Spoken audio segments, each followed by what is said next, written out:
5 юни се отбелязва Световния ден на околната среда, който е най-мащабното събитие, посветено на опазването на природата.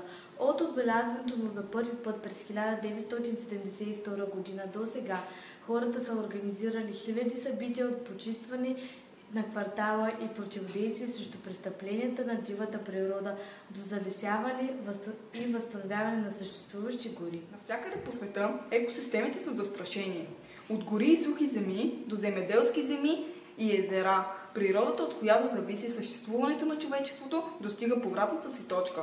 Ето защо Световния ден на околната среда през 2024 година се фокусира върху възстановяването на качеството на земята, преодоляването от риска от опустоняване и изграждането на устойчивост под мотото "Нашата земя, нашето бъдеще, ние сме Generation Restoration". Успешното възстановяване на земята изисква подход, който използва знанията, стремежа и амбицията на всички поколения. Всички хора в момента са част от първото поколение, което става свидетел на опустошителните ефекти от влошаването на състоянието на околната среда и последното, което предприема мерки за противодействие и е на път да постигне глобалните цели по отношение на климата и биоразнообразието.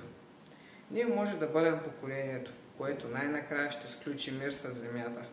Ние може да бъдем Generation Restoration. Ето как да действаш за природата.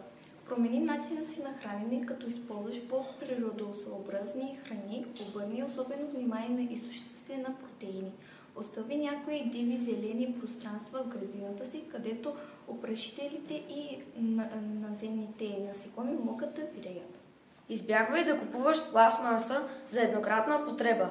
Пластмасовият отпадък, който се озовава в природата, често бива бъркан за храна от животните, както на сушата, така и в морето. За много видове това може да причини тежки наранявания и смърт. Рециклирай колкото можеш повече. Компостирай органичните хранителни продукти. Използвай обществен транспорт. Пътувай споделено, карай велосипед или се придвижвай пеша. Ние не наследяваме земята от нашите дети, а я вземаме назаем от нашите деца.